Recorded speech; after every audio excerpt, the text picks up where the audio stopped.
Hi, and welcome to Chapter 4. Today we're going to be talking about the external environment, social and technological forces. Okay, so in Chapter 4, the key issues are social forces, food consumption, automobiles as examples, technological forces, strategy and the internet, and environmental scanning. So, when a company is thinking about strategy, doing an analysis of the macro environment could be very beneficial. So the macro environment, macro means large. So the macro environment is going to affect industries, firms within the industry.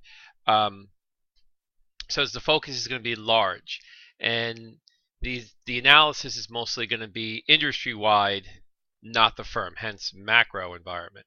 And there's certain forces that are more predominant in some industries than others.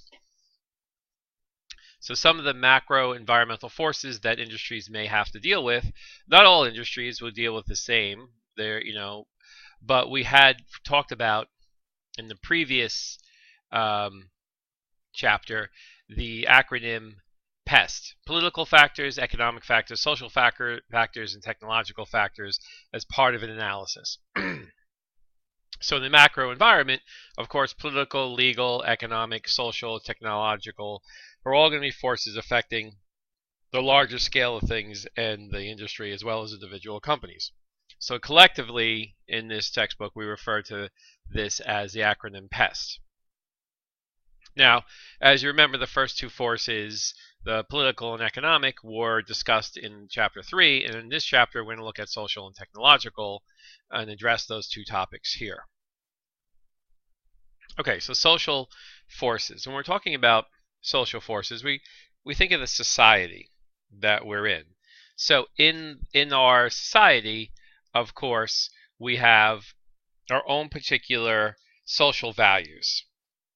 And these social values are been developed over time that can coincide with particular trends, traditions, religious practices, or concerns for the environment are all going to be bundled up into these social forces. Now, if we look at some select social trends in the U.S., we do have a couple of things happening that is going to affect our society. One is the declining birth rate. For the past 100 years, the birth rate in our country has been declining. And this is due to many social factors such as the Industrial Revolution, the introduction of women to the workforce and higher percentages, the introduction to women in education and higher percentages in the past 100 years has added to the declining birth rate, as well as the increased level of education for all the population and the increased ability to access birth control has had an effect on declining birth rates. And that's going to affect society and the demographics, as well as an aging population. So as medical advances has been developed and people have been taking better care of themselves through having better knowledge about food and diet, exercise, medication, and doctors, the population has been aging. We also have a more diverse society where we have many more, the majority is becoming less a majority, and more diverse groups are joining the society and contributing to the overall social fabric of this country. So what does the American consumer social trends point to? Increasingly, it points to an emphasis on convenience. An emphasis on, as we became a wealthier country, we're willing to pay for convenience, pay extra money to have someone do something for us, or buy a piece of equipment or machinery to do things for us, like a washing machine, a dishwasher, pay for delivery, extra fee for delivery. A big example is today a lot of people will pay a convenience fee to buy their movie theater tickets online so they don't have to wait in line when they get to the theater. And there's also an increased preference for shopping online, which in certain industries, certain items, is much more convenient than going to the store and shopping. For example, if you buy say you have pets and you're buying big bags of dog food or big bags of cat litter. It's very convenient to order that online, generally get a better price in the supermarket, and it gets delivered to your front door, so you don't have to carry it, these heavy packages, into your car, out of your car, up to your your entrance. So there is, a lot of preferences for shifting to online shopping, which has changed the landscape of the small town stores, changed the type of stores that are in the small towns, and also changed the profitability of malls, as a lot of malls have closed, as less shopping is being done at the malls. And of course, a very big social trend is the use of social media. Facebook, Snapchat, Twitter, LinkedIn, all these social media platforms have an effect on society in the spread of information, news, reviews, product awareness, advertising. These are all social trends that companies need to be aware of in developing their strategy. So let's look at a social forces case in food consumption. So food is something that all citizens of this country will have a daily experience with. And,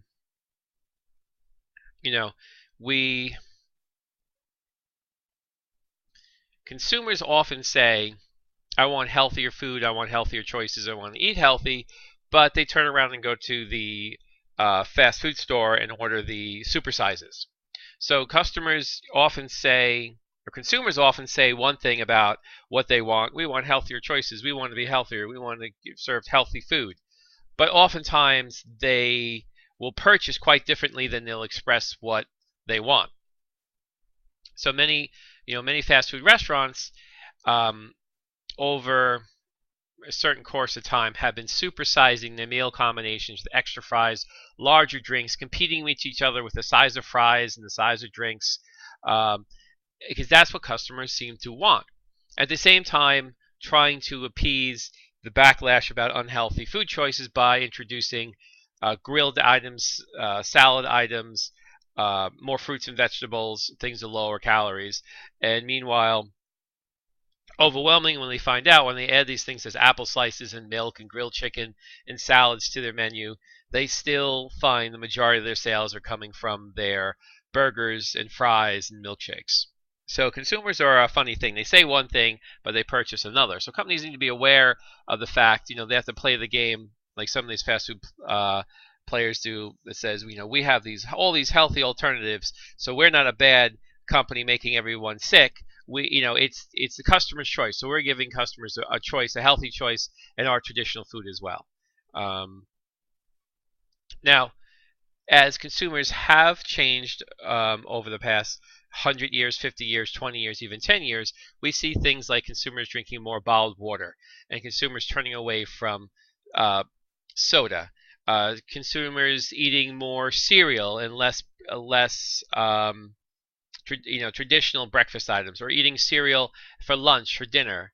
So consumers' attitudes towards food and how they consume it, has changed. So breakfast is something that, people want to have access to all day long, and hence McDonald's opening up their breakfast menu to be 24 hours, or as many hours as the restaurant is open in, to meet these consumer change in taste and change in attitudes, where dinner isn't strictly a subset of certain food. Dinner can really be breakfast for dinner.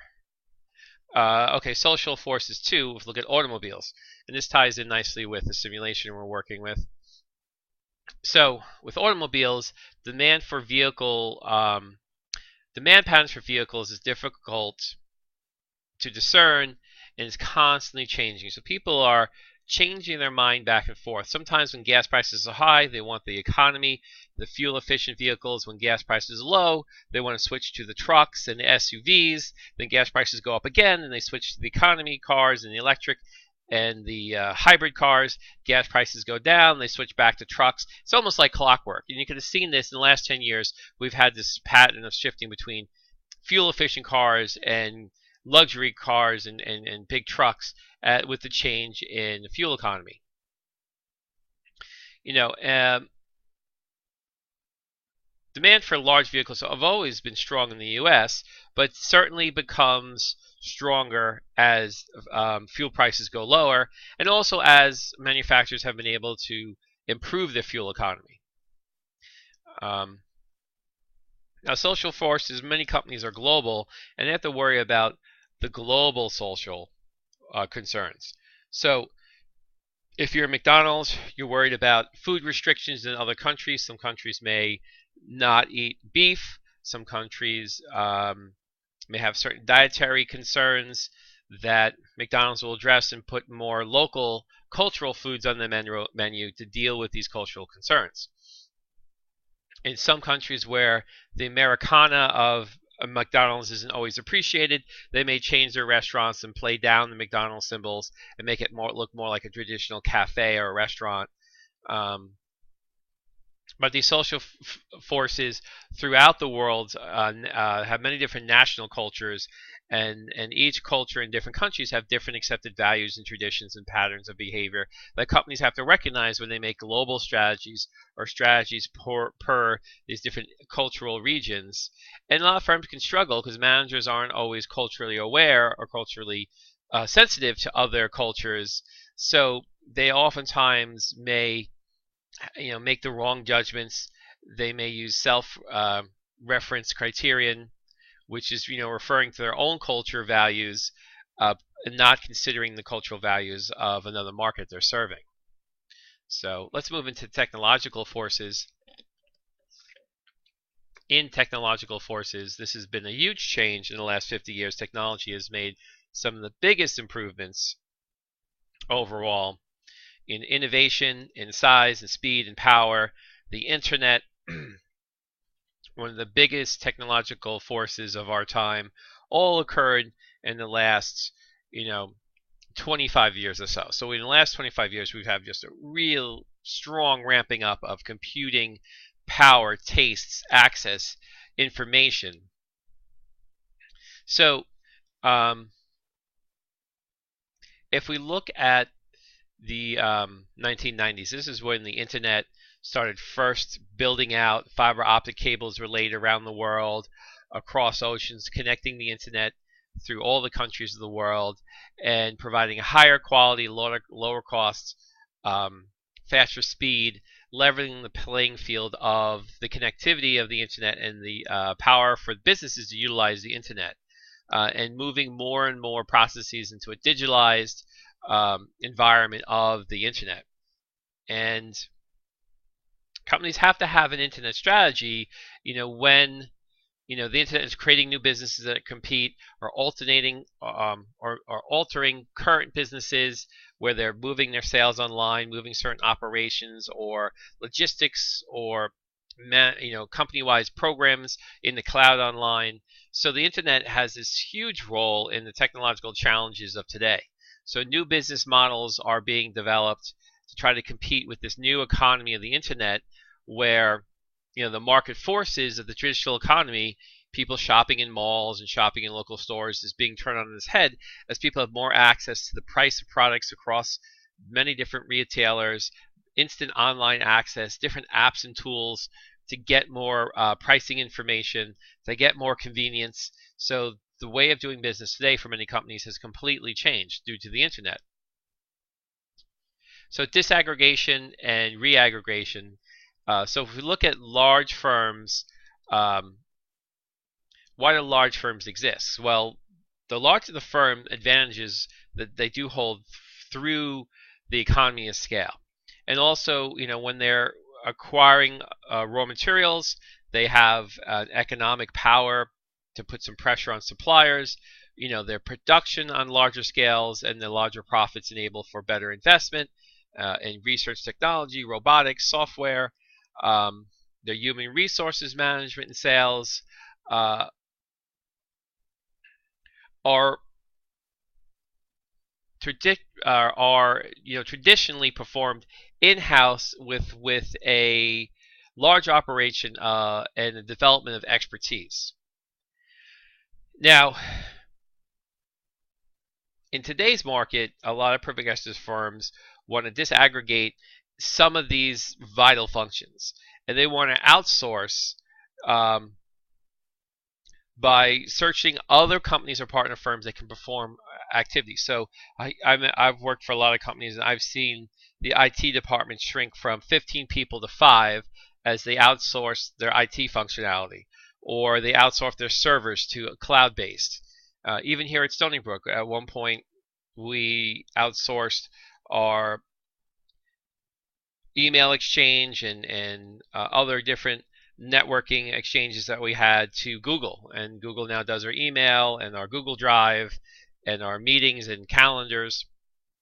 A lot of Salesforce have been outsourced, telemarketing has outsourced, production, even human resources have been outsourced to help other companies who may have a competitive advantage, or in labor or in ability. They've outsourced these traditionally high-paid, high-cost areas to other companies.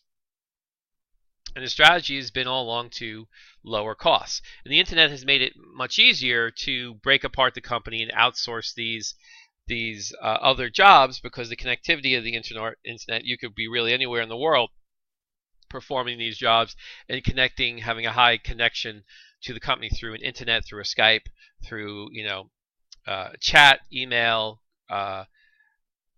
Skype, things of this nature.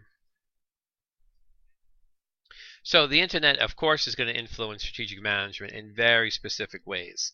So we're going to have, just the creativity of what businesses can do on the internet has been shown to be very high. But not all businesses always generate higher profits through their experiences with the internet. So, you take a company like Toys R Us, where they had, or Borders, or even Barnes & Noble, which had a harder time establishing an online presence with the internet and competing with Amazon. It's granted, yes, consumers have benefited greatly by the increased innovation and technology of companies such as ebooks and downloading and streaming of music and videos and movies.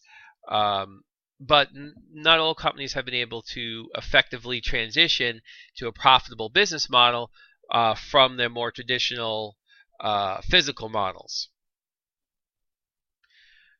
So let's look at 5 strategic dimensions of the internet.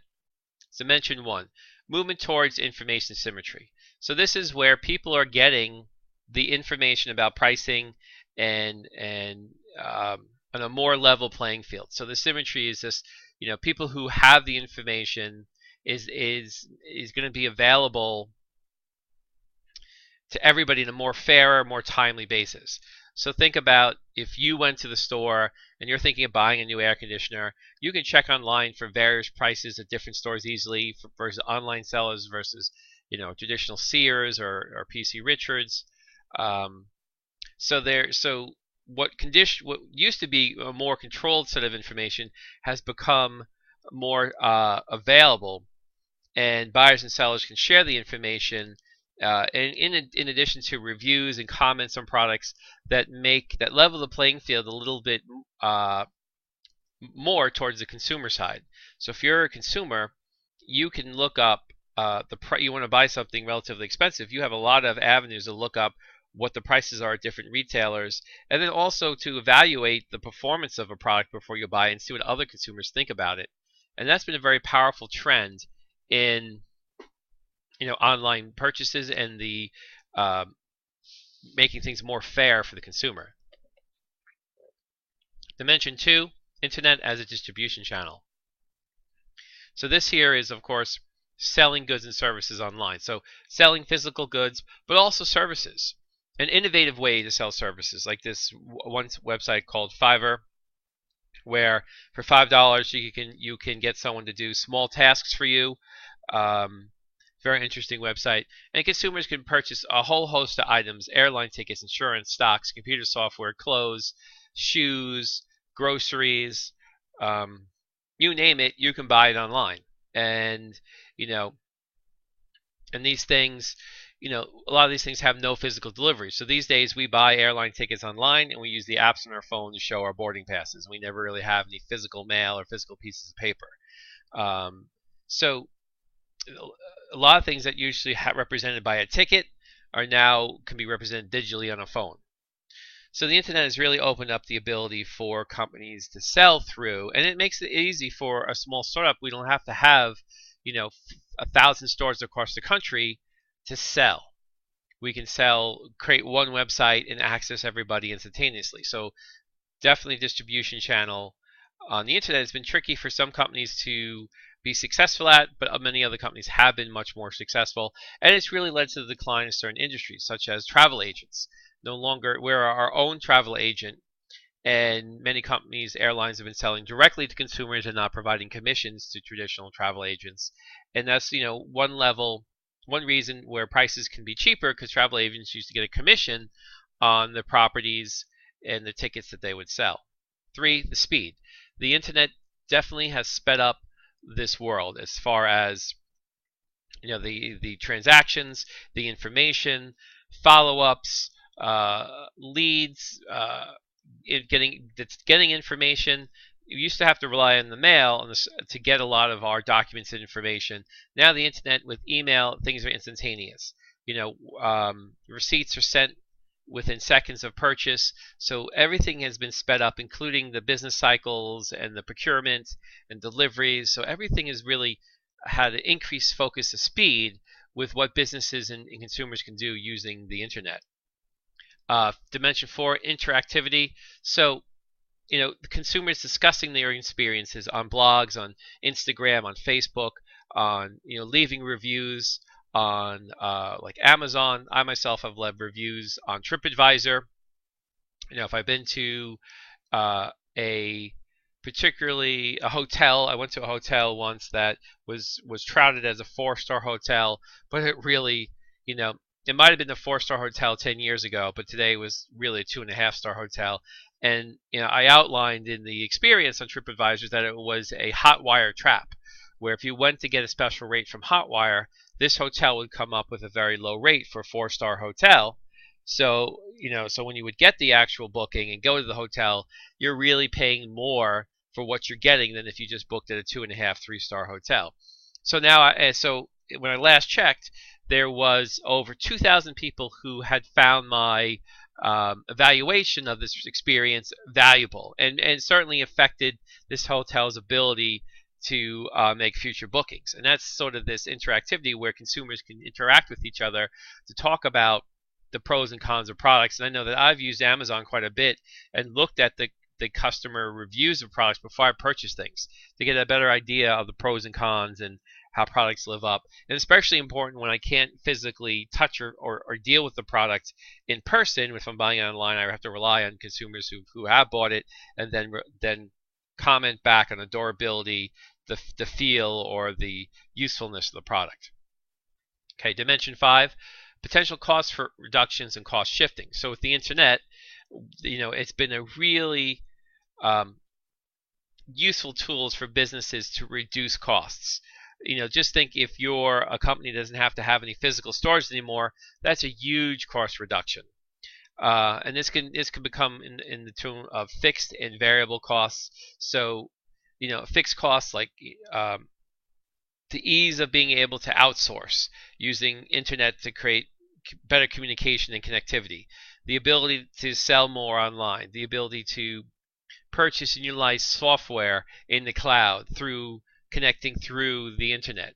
So it has reduced many costs for all types of businesses. Even the cost of advertising, you can reach more people at a lower cost online than you can do, say, advertising in the football game commercial. So the flexibility and the ability to shift costs from certain producers to either consumers or other channels have really changed the dynamics of businesses. And if you're slow to keep up with the potential for reducing the cost of your businesses, you're going to have reduced profits and be less able to compete. Okay, so let's talk about commoditization. So when a commodity is something like sugar, corn, something that many people can sell, and it's basically the same thing that they're selling. So there's no real specialization between sellers. So if your product is hard to distinguish your product from other services of other rivals, if your product is pretty much the same as somebody else is offering, why would consumers, pay a premium for your product? So a lot of products, from digital cameras to cake mix, have become more differentiated. But creating too many options for buyers can sometimes lead to confusion or overload. So there's been a famous study where they put out jams. So in a supermarket, and in one booth they had just 3 flavors for people to sample, and then another booth they had 20 flavors. And they found that when they offered just 3 flavors, people purchased a lot more than when they offered 20 flavors, because sometimes people get this paralysis when there's too much choice. So buyers tend to reduce the purchasing decision to a few factors, such as quality. If they cannot distinguish, if a customer can't distinguish among its competitors of these factors, they may view the product as more of a commodity. So, for example, gasoline is really a commodity. And you may think that when you go to the pump to fill up your gasoline, that I'm going to Exxon because they put special detergent in the gas, or their gas is better. No, it's not. It's all pumped from the same terminal station where the gas gets delivered in mass, and then each individual gas station is purchasing the same commodity gas to sell to you. The advertising is trying to differentiate their brand or their gas is better, but by and large, you're all buying the same exact gas from the same exact source. Gasoline is really a commodity. So gas stations try to do their best to differentiate their product through commercials, or trying to make you think that they have a special process or a better gas than most other companies' gasoline, to give you a reason to pay extra to buy their gas. But the real truth is, buying your gas at a local discount gas station, you're getting the same gas as in a premium brand gas station. There's really no difference. I mean, it's just really silly to pay extra for gas when you're getting the same exact gasoline from the same source in all the gas stations in your local area. And so, these bigger gas stations know that this is a commodity, and they try really hard through commercials and advertising, the look of their gas stations, to make you feel like buying their gas will be better for your car. When the truth is, it's no different than the gas station down the block. But these are different, strategies. You have to come up with strategies. Companies may say, "Oh, our gas is winterized," and all the gas is winterized. When they change from summer to colder weather, that's done for all the gasoline. There's no one gas station that does that in a special way. Now, when we talk about mass customization, this is the ability for individuals to highly customize what they're buying.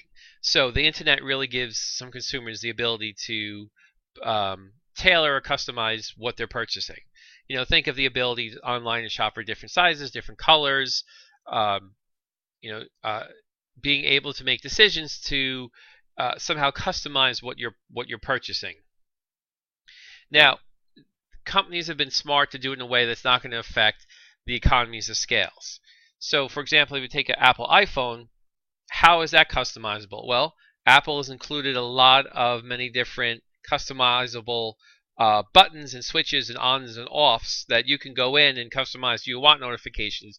Do you want to have GPS tracking? Do you want, what background do you want? What brightness do you want? So they allow you to customize the phone, but it's the same phone everybody gets, but they make it highly customizable as far as what you can change in the phone to make it more personal to you.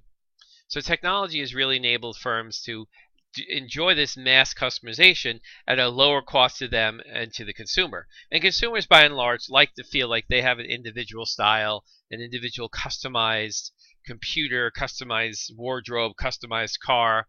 But companies have been really smart about using technology to lower the cost of customizing, because consumers certainly want to be able to customize their experience and their products that they're purchasing. Okay, so let's switch to environmental scanning. So environmental scanning is a systematic collection and analysis of information about relevant trends in the external environment. So environmental scanning you basically, as a company, part of your strategy is let's go out and see, let's do some data collection, let's do some analysis, let's gather the information we can get and see what trends are developing, what is out there in the external environment that could affect us, because it's changing daily. One thing with this advent of so much additional technology and information, the change of social forces is a lot quicker now, and the change of people's attitudes and ideas and the change of technology is so fast now that this environmental scanning has to be done much more frequently than it had to be done in the past. So keeping up with these business trends is a form of, environmental scanning. People's tastes and trends are going to change or be changed by certain media, advertisement, and certain news and different things occurring in the world. So obtaining this information, if you could get this information and interpret it and put it into your products faster than other companies, that would give you an advantage. But there's a real challenge of making sense of all this too much information. Just think of all the newspapers and statistics and information flowing in about the economy and trends and everything that's happening. It's really difficult to really boil it down to the essential information a company needs to do an effective environmental scanning and incorporate that into their products. But the benefits of environmental scanning is definitely, once a company has a better awareness of environmental change, they could change their strategy and their decision making to take more advantage of it, to incorporate it in their products, keep their customers happy. So there's a greater effectiveness, it matters in all things a company does. So when it comes to resource allocation decisions, more effective diversification of their resources, knowing substitutions of materials they could use, different places they can purchase or collect, all these things in the environment that are changing. One day tariffs may be put up on a certain raw material or commodity. They may have to figure out, okay, the costs are coming up over here. How can we change our products, reduce that material, or labor costs are increasing in these different countries? Can we shift production to another country, or can we redesign our products that would need less labor to manufacture using more kiosks or robotics? I mean, these are all different trends in the environment the business has to exist in, both governmental, legal, personal, social, technological, all the PEST acronym in there that companies really need to do a analysis of what is happening out there, and how can they survive by incorporating what the changing tastes and attitudes of consumers into their product line. We don't want to be a company that is out of touch with consumers, because those companies shrivel up and die. So there has to be a continual change to meet the expectations of customers, from restaurants to automobile companies to online retailers. Everything, attitudes are changing. One of the more recent change has been the change in attitude of purchasing shoes and clothes online, and also purchasing eyeglasses online. It used to be that we prefer to buy these in person so we could see, touch, try on, make sure it's right before we commit to a purchase. Online companies have gotten around that by saying, listen, we'll ship you 5 different pairs of eyeglasses, pick the one you like, send us the rest back, shipping free. We'll ship you multiple sizes of clothes, of pants, pick the one that fits, ship the rest back. Or we have no hassle return policies. Amazon has developed a series of drop-off points where you could take your packages and return them without having to go to the post office. You just bring it right to an Amazon location that they're drop off or pickup location, and you could just fill out a quick form and return the product and get instant credit. So they've been trying to figure out what consumers really want, what are points of roadblocks for consumers that they can try and surpass. So now they've surpassed that feeling of, I really need to try on my shoes or eyeglasses or clothes before I purchase online, to the fact where more and more people are comfortable buying online and even returning online, and they've been making it less of a hassle to return things. So that's really affected the sales, and we've seen a lot of apparel and shoe manufacturers lose sales or close down or go bankrupt, even in the area of toys. Toys used to be something that you would want your child to see the toy in the store, maybe play with the toy, sample it in some way, where now those experiences are going to be duplicated online, where they may have a video showing what the toy can do, and another child playing with the toy online, or unboxing a toy and getting more specific details about the toy online so you could purchase just with your online information, has really changed the dynamics of that industry. Okay, that is all for Chapter 4. I will see you next time where we're going to moving into Chapter 5. We're going to talk about, and Chapter 5 is a really interesting chapter, we're going to start talking about ethics and corporate social responsibility and how that affects the strategy of companies and what they need to do to remain competitive.